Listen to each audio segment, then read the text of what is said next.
usa, ojalá, todos y todas, porque además este es el lenguaje inclusivo, se llama, Sí, así mismo. La Real Academia ya Sí, lo señor. ha prohibido.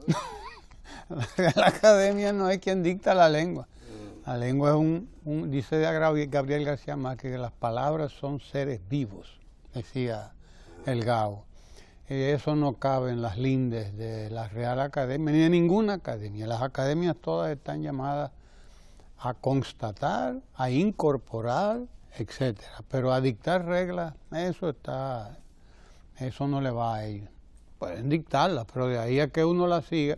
Ahora, lo importante hoy es que según informa el vicepresidente ejecutivo de la Corporación Estatal de Empresas Eléctricas, Rubén Jiménez Bichara, Punta Catalina debe estar listo para el 2019. Todavía nos queda un trecho del 2018 y para 2019 Punta Catalina habrá de estar listo, probablemente a finales del año que viene. Porque según informaba Rubén Jiménez Bichara, a este punto Punta Catalina está más de un 80%, él dice un 83%. Eso es como muy, ¿verdad? Exacto, digamos el 80%. Todavía fuera el 70 o el 75 y la verdad es que es un éxito, pero la programación de Punta Catalina marcha como se había establecido, a pesar de todo lo que han querido hacer tantos para detener Punta Catalina. Si tengo la información de Rubén Bichara podemos escucharla. A pesar de lo que han querido hacer tantos, a pesar de lo que han invertido para detener ese proyecto, los chismes, la diatriba, todo lo que se ha dicho contra Punta Catalina, a pesar de todo, Rubén Jiménez Bichara acaba de decirnos que para el 2019 estaremos en pruebas en Punta Catalina y que a este momento nosotros estamos por alrededor del 80-83%, dice él. Y esa es una declaración importante. Vamos a compartirla antes de seguir comentándola. Vamos con Rubén Jiménez Bichara. Adelante, señor director. El vicepresidente ejecutivo de la Corporación Dominicana de Empresas Eléctricas Estatales, Rubén Jiménez Bichara, informó que la meta es que la instalación eléctrica de las dos plantas a carbón de Punta Catalina esté lista a finales del próximo año. Dijo que el Estado sigue apegado a sus derechos contractuales en el caso de las diferencias entre el gobierno dominicano y Odebrecht sobre el costo de la obra. Jiménez Bichara expresó que las autoridades están apegadas a los derechos contractuales y que su tarea es defender cada centavo y cada peso del erario público. Resaltó que los desembolsos para la construcción de la planta eléctrica superarán los 1.700 millones de dólares y que el gobierno espera que con los 1.945 millones de dólares programados se logre terminar la construcción de Punta Catalina, que, aseguró, no se ha detenido y ya registra un adelanto del 83%. El vicepresidente ejecutivo de la Corporación Dominicana de Empresas Eléctricas Estatales agregó que actualmente están en proceso de preparar las argumentaciones para sustentar la posición del Estado ante el reclamo del consorcio Odebrecht Terminón Estrella y que en el contrato entre las partes están definidas las directrices para llevar adelante las disputas y contradicciones. Rubén Jiménez Bichara insistió en otro orden en que uno de los mayores retos del sector eléctrico dominicano es reducir las pérdidas y crear un sistema más eficiente. Una de las vías es la aplicación del pacto eléctrico que está a la espera de ser firmado, lo que el vicepresidente ejecutivo de la CDEE espera que ocurra pronto. Bueno, ya usted oyó, la programación de Punta Catalina va como se había previsto. El desarrollo de Punta Catalina también se espera que para 2019 tengamos a Punta Catalina ya comenzando a operar. Y en el día de ayer, el gobierno dominicano anunció pues una apropiación de fondos precisamente para Punta Catalina. Todos sabemos lo que ocurrió con Punta Catalina y el financiamiento de Punta Catalina, que tuvo que asumirlo el gobierno, el Estado dominicano debió asumir el financiamiento de esa obra. Y desde luego, pues eso ha marcado las finanzas dominicanas, pero lo ha hecho primero dentro de los marcos de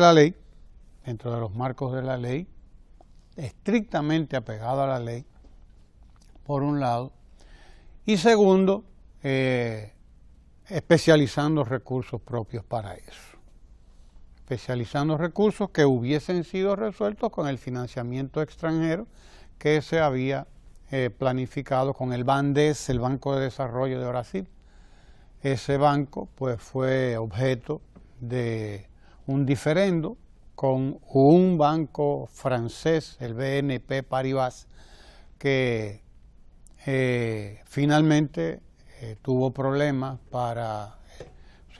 estos bancos se manejan con unos periquitos que en algún momento, por cualquier razón, a usted lo pueden decir, bueno, el financiamiento no, yo creía que iba a poder dártelo, pero no te lo voy a poder dar, después que han hecho el compromiso. Pues entonces el Estado tuvo que asumir ese compromiso.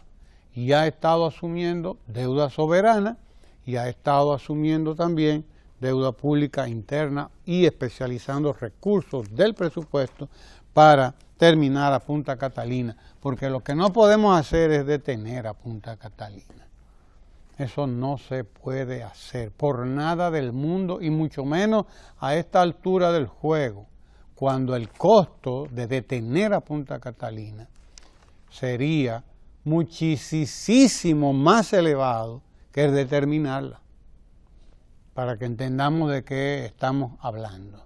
De manera que cualquier diferendo, cualquier problema, cualquier alegato con las instituciones, las firmas, tanto Odebrecht como Tecnimont, como quien sea que esté, están de hecho construyendo Punta Catalina, se resolverá en el camino, como dice el pueblo. La carga se arregla en el camino, y es así que hay que hacerlo. La carga es en el camino que se arregla. Usted tiene que salir. Usted no se puede poner a esperar que la carga esté lista y que eso no va a haber ningún problema ya y todo. Entonces que usted va a salir. No, usted se equivocó. Usted tiene que salir. Usted tiene que salir en su caballo o en su mulo, en lo que sea. Y en el camino la carga se va arreglando. Ella misma se va arreglando. Que no le quepa duda. Por eso todos los medios de comunicación destacan hoy que la modificación que se ha llevado a cabo en el presupuesto de la República para precisamente aprovisionar fondos para la construcción de la central termoeléctrica de Punta Catalina. Óigase bien, desde luego, esto no es nada nuevo, primero, y segundo, está absolutamente autorizado por la ley. Es el artículo número 2 de la ley 687-16 sobre emisión y colocación de valores, que plantea que autoriza al Poder Ejecutivo a través del Ministerio de Hacienda a disponer la emisión y colocación de valores de la deuda pública hasta un monto de 600 millones de dólares. Y el párrafo 1 de ese artículo dice que los recursos obtenidos de dicha colocación serán destinados al financiamiento del proyecto de construcción de Punta Catalina. Como consecuencia, ahí va la explicación, de la sustitución del financiamiento que se había citado en el artículo 1, es decir, de los 600 millones de dólares aquellos.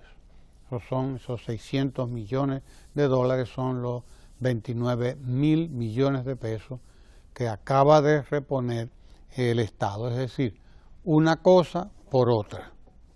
Una cosa por otra.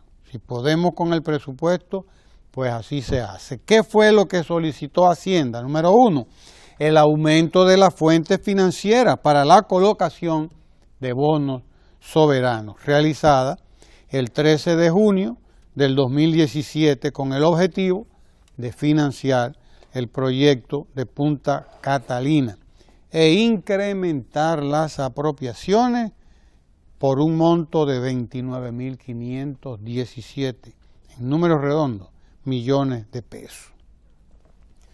No solo se trata de transferir recursos a Punta Catalina, también se hace una solicitud para proyectos prioritarios del gobierno, como el Sistema 911, los proyectos agroforestales, los programas dirigidos a la pobreza extrema y República Digital. Eso es lo que está haciendo el gobierno de la República Dominicana. Está aprovisionando con sus propios recursos del presupuesto de este año los fondos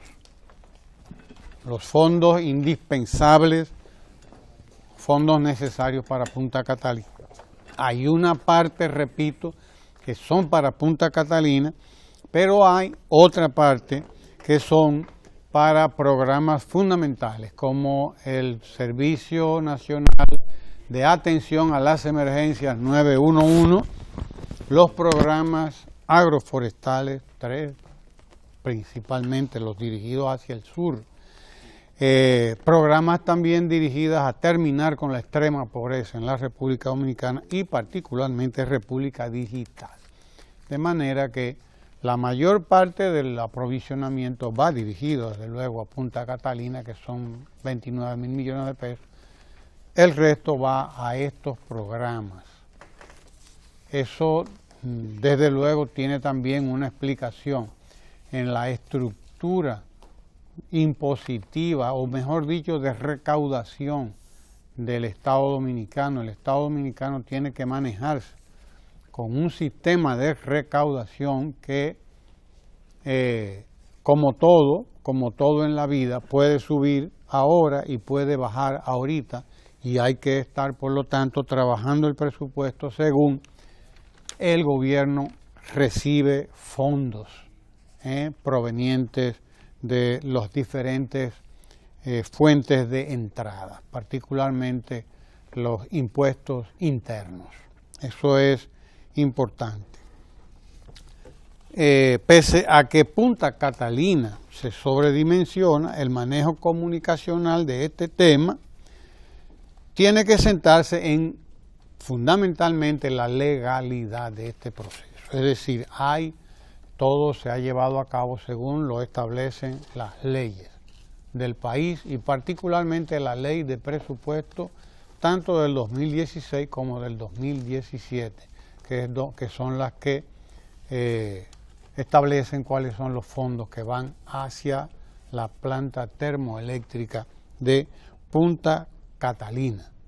Punta Catalina es fundamental para la diversificación de la matriz eléctrica de la República Dominicana. Nosotros tenemos un sistema de energía que depende casi totalmente de petróleo y concretamente de derivados caros del petróleo. Punta Catalina, que va a depender de carbón mineral. Estamos hablando de carbón mineral que garantiza primero el flujo permanente, constante, a mejor precio que los derivados del petróleo, por un lado, y por el otro, Punta Catalina va a resolver un problema grave que afecta a las finanzas de la República Dominicana y que es el subsidio a la energía eléctrica, que este año se chupa más de 400 millones de dólares. Engulle este año más de 400 millones de dólares. Ese es el negocio que no quieren perder algunos sectores de la República Dominicana y de fuera del país. Ese es el negocio que no quieren perder algunos señorones por ahí, desde luego. Es tener un cliente fijo que todos los años les garantice 400, 500, 700, dependiendo de cómo esté el precio del combustible en el mercado internacional, que le garantice 400 millones de dólares, ya usted sabe, 400 millones de dólares, eso es 5 años de lo que cuesta Punta Catalina. Punta Catalina está prevista que cueste mil cuánto, 1.700, 1.900 millones de dólares, por ahí que anda. Según decía Rubén Jiménez Vichara ayer, ¿no? El costo continúa en lo que se había programado, no ha variado. Bien, pues bien, ponga usted que Punta Catalina cueste 2.000 millones de dólares, en 5 años pagando 400 millones de dólares de subsidio como lo estamos haciendo ahora. Pudimos haber construido Punta Catalina hace rato, pero faltó visión y faltó también la voluntad para enfrentar a los intereses que están detrás de este negociazo, que son los que se oponen a Punta Catalina y son los que andan vociferando por ahí cuanto quieren vociferar y le han hecho cualquier tipo de oposición al gobierno. Esa es la realidad, hay que decirlo. Con 5 años a 4 millones de dólares de subsidio ya hubiésemos construido y pagado a Punta Catalina, ya se hubiese pagado y fuera otra la historia de la energía eléctrica en la República Dominicana. Esa es la realidad. Por esa razón hay que apoyar al gobierno, hay que apoyar al presidente Danilo Medina en esta cruzada para sacar al Estado dominicano, al país, al pueblo dominicano de ese mal negocio, de ese hoyo en que ha estado metido por tantos años, sin que hubiese habido necesidad de ello. Pudimos haber construido Punta Catalina hace 10 años, si hubiésemos tenido la visión que se necesitaba ahí en el gobierno y que tardó mucho en llegar. Tuvimos que esperar a 2012 para que llegara esa visión ahí al Estado, la visión que acomete la solución de los problemas de raíz. Por eso es radical, porque es como decía Martí, radical quiere decir que va a la raíz. Este gobierno ha ido a la raíz del problema y desde luego no se lo han celebrado, esa es la cuestión. Bienvenido, doctor Rafael Sánchez Cárdenas, usted. Muchas gracias. Es como el cometa Halley, ¿verdad? Decía don Guillermo. Es el cometa Halley que aparece siempre y desaparece. Bueno, pero bienvenido siempre. Quiero destacar la intervención del representante de los Estados Unidos ante la Cámara Americana de Comercio. ¿Qué dice ese señor? En la que habló de los efectos del DERE-CAFTA en las relaciones dominico-estadounidenses, señalando que ha sido uno de los motores del crecimiento dominicano. Ha dado algunos datos, por ejemplo, como de que el PIB nacional a partir del año 2007 creció un 44% y las exportaciones, el intercambio, unos 2.100 millones se ha incrementado notablemente para más de un 143%. Los señalamientos se dan en el contexto de esta intervención con motivo del Día de Acción de Gracias, que es ayer o es hoy. Hoy. 25. Es hoy jueves. Es hoy jueves, exactamente. ¿Usted va a comer pavo? No, a mí Pues me gusta. Prefiero el chivo. Bueno, esta intervención precisamente es interesante porque a cumplida la década es el momento de que se haga una evaluación bien exhaustiva de qué ha sido y qué efectos ha tenido el DERE-CAFTA en las relaciones dominico-estadounidenses. Evidentemente en algunos campos ha sido un factor de estímulo a la economía y al comercio, sin dudas, pero hay que ir un poco más lejos, recolectando toda la data suficiente para hacer la evaluación exhaustiva de este modelo de intercambio de comercio y de negocios que se ha establecido en la República Dominicana. En el caso de América del Norte, que está ahora mismo los acuerdos de libre comercio en cuestionamiento y produciendo pujos internos dentro de los socios del norte, hay que ver efectos positivos por un lado y efectos negativos por otros, como es el caso mexicano, en que la producción agropecuaria prácticamente ha sido barrida por el DRCAFTA en favor de los productos agrícolas norteamericanos. Ese no es el DRCAFTA, ese es el de América Es del el Norte. TLC. Pero es más o menos lo mismo, sí, claro. un modelo parecido. Sí. Pero bien, de todos modos, en el caso dominicano, lo que debemos establecer es cuál ha sido realmente, recoger esa data de el comportamiento que se puede atribuir no a la vida económica propiamente dicha tradicional del país, sino lo que se puedan atribuir a la apertura y el intercambio que se ha producido entre los dos países. Hay en todo esto mucho que hablar en términos de que evidentemente los datos que hablan del crecimiento de la inversión extranjera son bastante sólidos. Se ha mantenido por años la percepción de inversión directa extranjera de la República Dominicana como la principal de la subregión.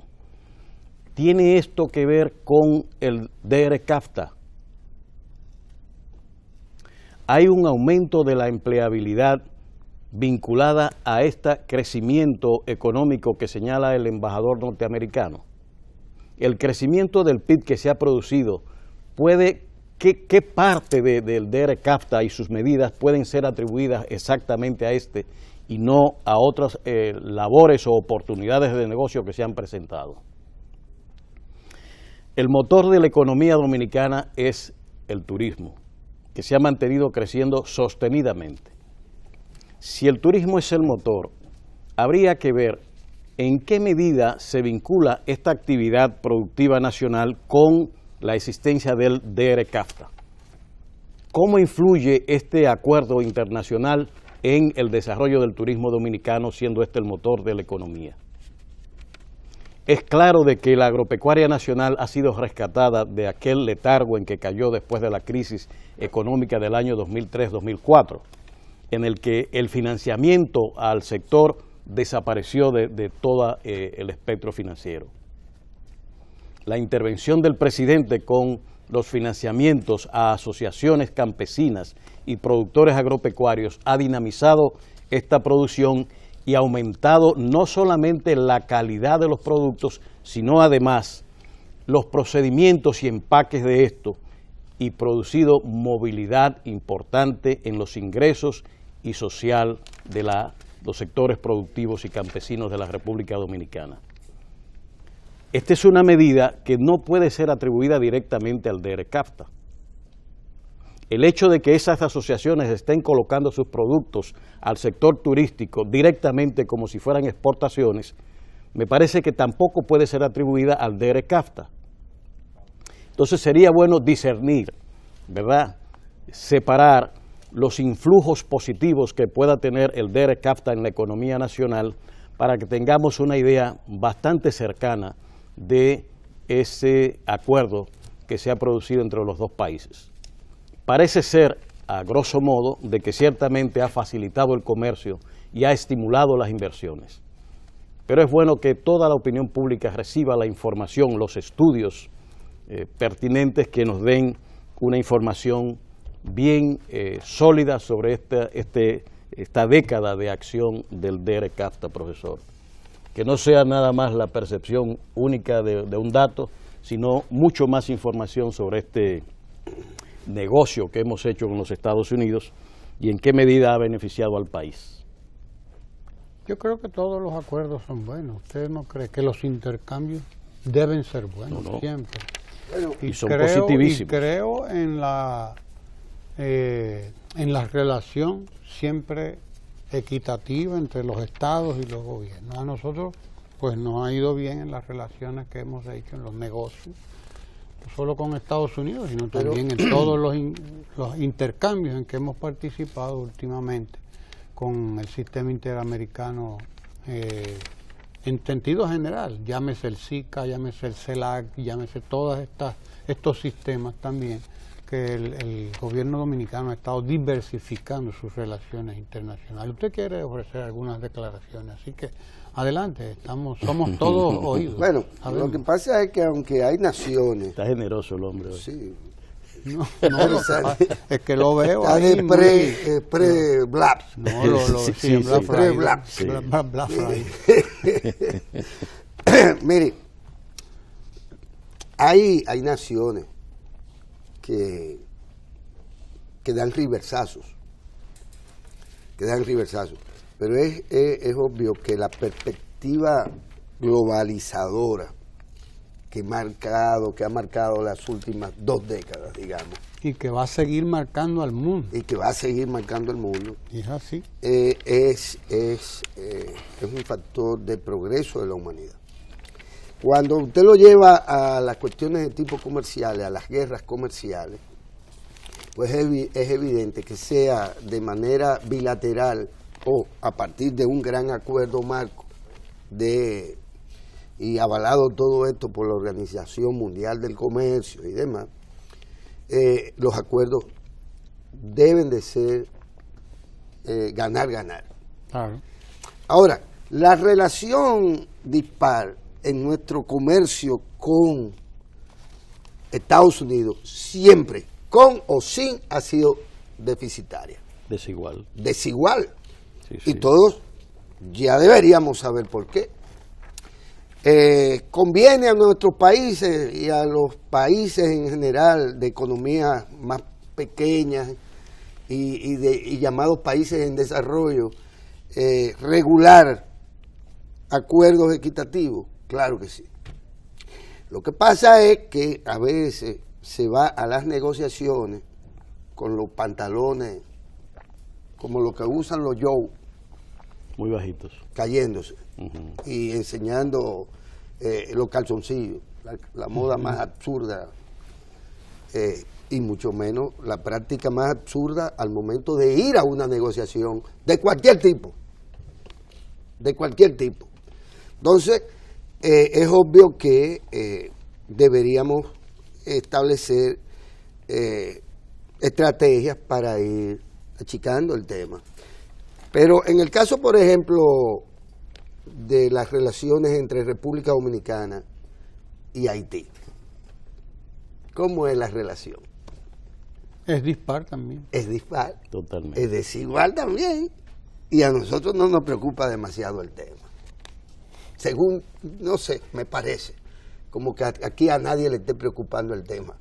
Pero es una relación entre dos economías que históricamente más o menos han sido equiparables y sin embargo hay una disparidad, hay una No desigualdad. equiparables. No, la economía en la década del 20 del 1900, bueno. la economía haitiana era Sí. mayor. Es que es un tema de desarrollo y de procesos históricos. Pero, y introduzco este ingrediente porque de alguna manera también hay a los que andan dando pela por ahí, por el mundo, y dando riversazos. También hay que recordarle a sus lacayos y demás, y agentes y súcubos, hay que recordarle que ahora mismo lo que está aconteciendo con los haitianos y las medidas y las políticas tomadas por el gobierno de Donald Trump, que priva de privar, ¿verdad?, de quitarle la condición que les permitía una estadía legal y bueno, que de trabajo también. Pues, ¿para dónde van? ¿Para dónde va esa gente? ¿Para dónde va esa gente? ¿A dónde viene esa gente? No es que van, es que vienen. ¿Verdad? ¿No? Si fueran para Haití, pues fabuloso. Pero yo creo y puedo suponer que todos esos haitianos para donde vienen es para acá. Sin lugar a duda. Sin lugar a duda, ¿verdad? Entonces nosotros también estamos ante una cuestión desigual en esa materia, porque ellos nos pusieron nota, nos hicieron una campaña que nos arrinconó internacionalmente a propósito de un tema que ellos manejan desigualmente con respecto a cómo ellos pretenden y han pretendido siempre que nosotros manejemos ese tema.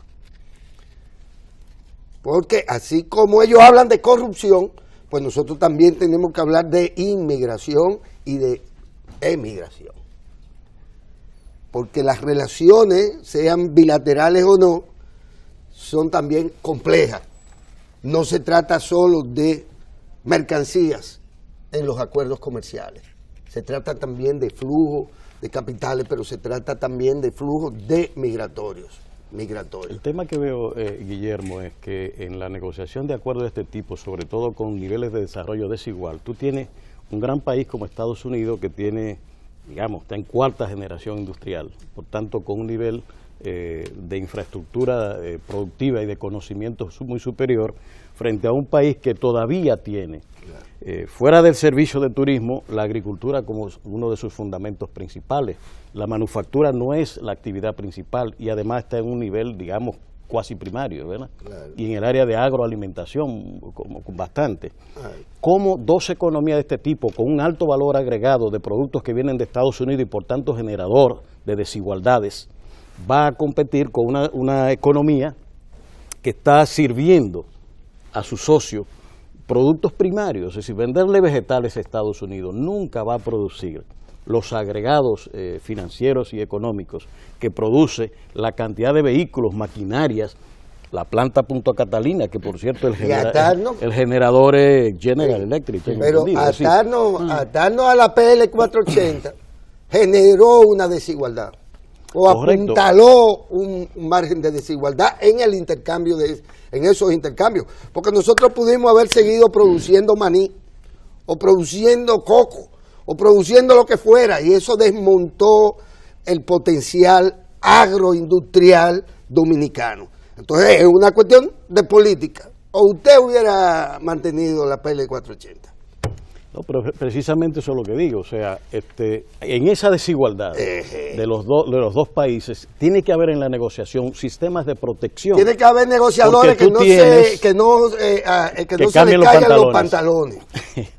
Tiene que tener mecanismos de dar garantía de que sectores, por ejemplo, como el agropecuario nacional, que no puede competir con la eficiencia productiva norteamericana, tienen que tener un nivel de protección. Se le ha dado porque creo que hay más de 10 años de protección para la no implementación.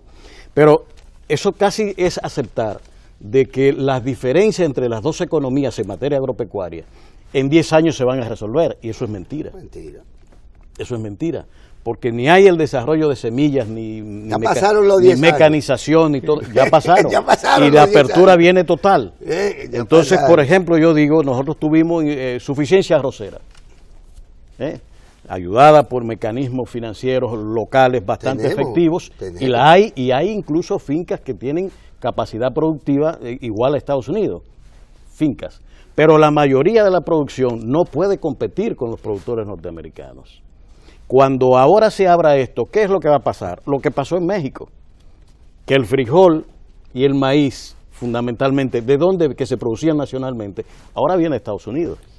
Y transgénico. ¿Entiendes? Y además transgénico. Es decir, apunte. Hay todos estos fenómenos envueltos en una negociación donde el factor no es solamente hablar de la libertad per se, absoluta, sin tener condicionamientos y entendimiento de las desigualdades en los desarrollos y en los aportes de agregados que pueda hacer una economía y la otra, para que haya cierto, digamos, justicia en el intercambio comercial. Ustedes me permiten... Adelante, le permito. 2 puntos, porque ya hay que aprovechar que usted está generoso hoy. Sí, ya que, diga. ¿Verdad, doctor? Claro, estamos en... Mire, yo quiero compartir de acción de gracias. Yo quiero compartir, sí, hoy es un día de acción de gracias. ¿Cómo le llamaremos al pueblo? De acción de gracias. De acción de gracias. Sí. Miren, yo quiero compartir aquí con qué cámara, allá, esta maravilla. Esta maravilla. Mercader. Que se trata de nuestro amigo Mercader, que no deja de sorprenderme terriblemente, esa capacidad, solo quizá comparable a la de mi también amigo Harold Priego, que siempre hemos lamentado su fallecimiento. Esto habla por sí mismo, merece poca explicación, pero para los que no... para los que... La carreta delante del burro. Sí, exactamente. No, mi carreta yo la jalo con bueyes, y no con burro. Ni la pongo delante del burro. Ni la pongo delante del burro.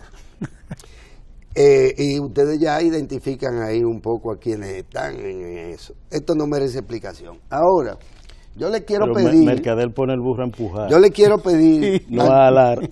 Exactamente. Exactamente, que es genial. Sí. Esa es una de las mejores que yo he visto de Mercader.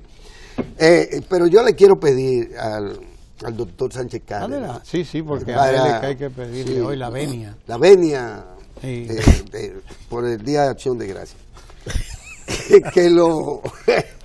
que realmente nos dé una visión sobre el tema del Foro por la Educación, que según dice esta revista comercial, en realidad está inspirado en una propuesta que ellos hicieran.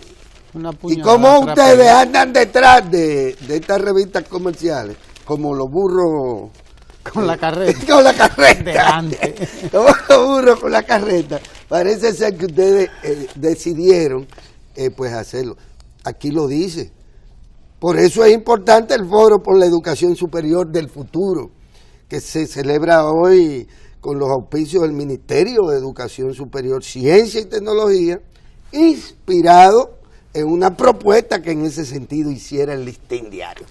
Y entonces, hasta por cortesía, usted debería explicarnos la trascendencia, la importancia de este foro que el ministerio al que usted pertenece, en su condición de servidor público. En los periodos navideños usted era de los amantes de los bucapiés. De los bucapiés, sí. Y torpedos. Sí, torpedos. Pues mira, toda discusión en este campo, en materia de educación superior, pues todo diálogo, todo foro que se pueda hacer sería positivo para que se ventilen ideas. Por tanto, es uno más. Ya se había producido el Pacto por la Educación que indicó lineamientos para el comportamiento de la educación superior en la República Dominicana y la preuniversitaria también, acuerdos nacionales de los mismos actores que hoy van al foro. Ojalá hoy... ¿Existe o no existe un diagnóstico sobre el tema universitario del futuro? Desde el Estado, desde el Ministerio de Educación Superior, Ciencia y Tecnología. Hay hace muchos estudios, incluso de la OCDE, que han establecido, digamos, los marcos en que se desenvuelve la educación superior dominicana, con diagnósticos y estadísticas bastante sólidas en este sentido, que marcan cuáles son las posibles tendencias. El desarrollo posterior de la educación superior sí ha inducido a que hay estudios todavía más profundos que hacer, porque en buena medida yo pienso que mucho tiene que ver con la concepción de la educación superior vigente, atada en gran medida a la tradicional. Hay quejas, por ejemplo, todavía, y me encanta ver hoy al rector de la Universidad, Pedro Enrique Sureña, que está hablando y llamando sobre la necesidad de la internacionalización de la educación superior. Pero habitualmente cuando se habla de internacionalización se está hablando con planes de beca pura y simple. Y sucede que esto es un componente transversal de la educación que vincula la educación superior nacional y la investigación a los mecanismos internacionales y que permite, digamos, ir manejando y sopesando los estándares que vigentes a nivel internacional. No se refiere al modelo UNIBE. Se refiere a un programa de beca. Todas las universidades habitualmente tienen modelos y acercamientos a instituciones educativas superiores y de investigación. Internacionales. Cuanto más acercamiento hay con estas instituciones, mucho más. Ahora, la internacionalización agrega un elemento de interculturalidad, que es clave en los procesos de formación. Es decir, el profesional que se exige en la globalización no solamente tiene que tener los factores cognitivos que se le exigen y técnicos, sino que tiene que tener capacidades interculturales, entre ellas, por ejemplo, las idiomáticas que permiten el vínculo y la comunicación con las instituciones y los investigadores y académicos internacionales y ir sopesando ese estándar, ese mínimo operativo y conceptual con que se maneja la educación superior. Eso es clave en todo este proceso. Hay esfuerzos nacionales bastante importantes, como es la preocupación por el bilingüismo como un factor clave de la internacionalización. Ahora se graduaron 15.000 estudiantes en inglés por inmersión. Es una gran noticia. Hay esfuerzos con francés por inmersión, alemán por inmersión, portugués por inmersión, que por cierto ya tiene graduación también ahora, y ese proceso es clave en este sentido. Nosotros tenemos, y lo he dicho en un programa que hicimos aquí, y habría que ver en qué medida el foro y el propio Pacto por la Educación, digamos, un poquito de soslayo dejó de tratar el tema, que es el tema de posgrado. Es decir, la calidad de la educación tiene que implicar que la infraestructura de formación de posgrado tiene que existir, que es la de mayor nivel. Y estos resultados que allí se dan, se revierten sobre las partes iniciales del sistema, proveyéndoles las mejores capacidades. De manera que se puede crear el círculo virtuoso en la educación. Nosotros tenemos una cojera enorme aquí en materia de ciencias e ingenierías, en posgrado, deficiencias en los laboratorios nacionales asociado a esa formación. ¿Y no será que hay muchas universidades? Puede que haya muchas, pero con 4, 5, 6 o 10 universidades que tengan esas capacidades, los recursos claves para el desarrollo, el liderazgo que se necesita sectorialmente en estos campos, se pueden crear y tiene que ser localmente. El plan de becas internacionales ayuda en este proceso, de que se envíen, pues como no tenemos doctorados aquí, hay que enviarlo a algún lado y organizar, desde mi punto de vista, uno de los desafíos que hay, en qué medida los recursos que se van a invertir, no en 2.500 o 3.000 becas internacionales, sino 100 sectorialmente identificadas para desarrollar posgrados a nivel local con asistencia internacional. Mejoría del sistema de laboratorio y certificación de los mismos. Y trabajar, que ya el Ministerio está discutiendo estos términos de la calidad de la educación, el sistema de aseguramiento de la calidad y de la acreditación. Es decir, eso es un desafío bastante grande que tenemos y el foro pues es muy breve, es un solo día, con 4 mesas de discusión, con una exposición de 10 minutos apenas y 2 o 3 preguntas, no más. Es decir, es muy limitado en este sentido. El Pacto por la Educación tuvo mucho tiempo, suficiente para que se hicieran los debates necesarios y que hoy estuviéramos discutiendo estrategias de implementación y cosas por el estilo que son pues mucho más positivos y favorables a este proceso que exige la sociedad. No podemos terminar este segmento de Ojalá sin saludar la iniciativa de la Procuraduría General de la República y de varias instituciones que ayer lanzaron el programa Ni Una Más, algo así, ¿no? Que va dirigido a fortalecer ya las 22 acciones que contempla el plan de lucha contra la violencia de género. Ni una sola más. Plan de lucha contra la violencia de género. Problema de los feminicidios en el país, que siguen siendo un tema insalvable. Pero, entre otras cosas, porque es un problema que está relacionado estrechamente con la pobreza, porque la mayoría de los feminicidios donde ocurren en los sectores bajos de la población y medio, y de ahí hacia abajo, la mayoría, no digo todo, pero sí la mayoría. Hay un problema de pobreza, pero sobre todo hay un problema de educación precisamente, también, de ciudadanización, de educación para la convivencia, de educación en el respeto del derecho de los demás, sobre todo en el derecho de las mujeres, de educación en contra de la posesión, porque de eso se trata, de un problema de posesión acendrado que está en el machismo típico de sociedades como la nuestra, y que es un fenómeno además que no es nacional, es un fenómeno mucho más amplio, es internacional. De hecho, los españoles están convocados a una lucha también contra este fenómeno, los mismos franceses. En Francia hay más feminicidios que aquí. Porque es un problema que tiene que ver con, primero, la educación, sobre todo con la educación, la ciudadanización, y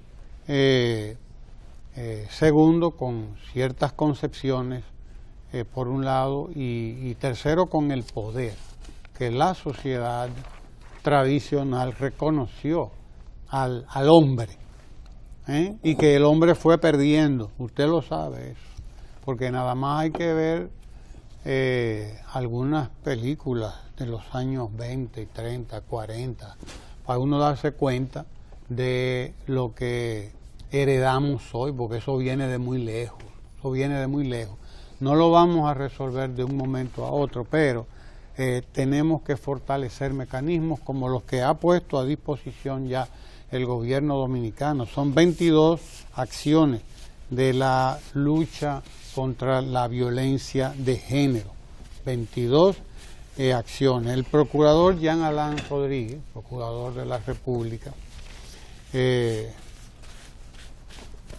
lanzó ayer este programa de lucha para impedir que ocurra la tragedia. Dice: la actual situación amerita una participación activa por parte de la sociedad, mucho más activa, por lo que debemos seguir promoviendo la vida solidaria y la hombría responsable, decía Jean Alain Rodríguez, e incentivar el involucramiento comunitario en la prevención de la violencia familiar.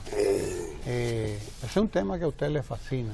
Este tema sí, porque sí, es un tema que tiene muchas aristas y su radicalidad a veces uno no la ve hasta que mete el cuchillo en él, en el fenómeno.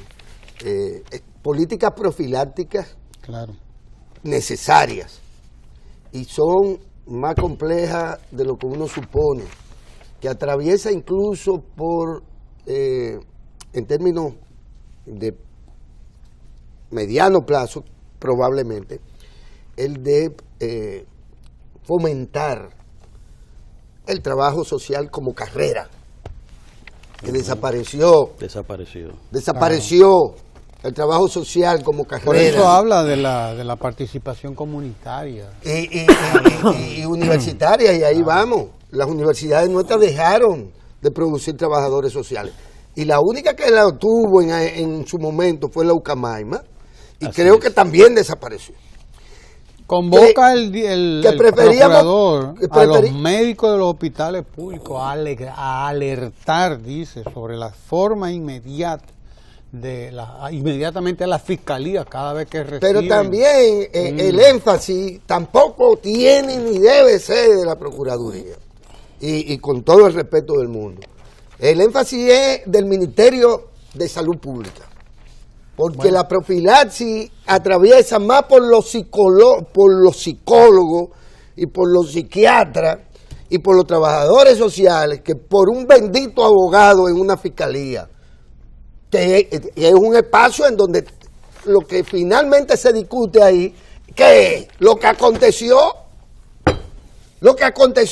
Las políticas profilácticas atraviesan en el fondo por un ministerio quizá de la familia, pero que nos dedicamos a crear contables, mercadólogos, publicistas, y los recursos que teníamos que crear para manejar este tipo de problemas que son problemas de la complejidad de una sociedad que está en ebullición y cambiando y entrando interculturalmente con cualquier tipo de influencia, porque el sanquipanqui aparece porque aparece el turismo.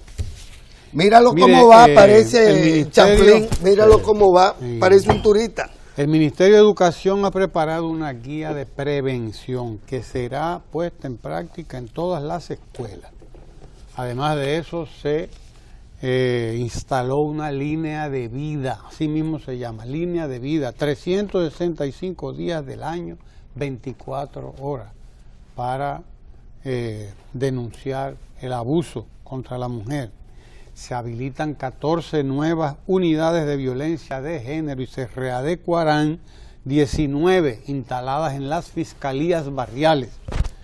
Se prohibió de manera absoluta la entrega de citaciones por parte de las denunciantes a sus agresores, lo cual es una aberración. Totalmente. Una aberración Ve y llévale que tenía esto, que la ya te van a mujer ir a te entregar van a la arreglar ahí citación. mismo. Son de las cosas que uno dice, ¿verdad? Y unido a esto, dice aquí, hablamos de acciones puntuales en la lucha contra la violencia de género, Que no es como para que te las maten. casas de esa es la acogida. idea.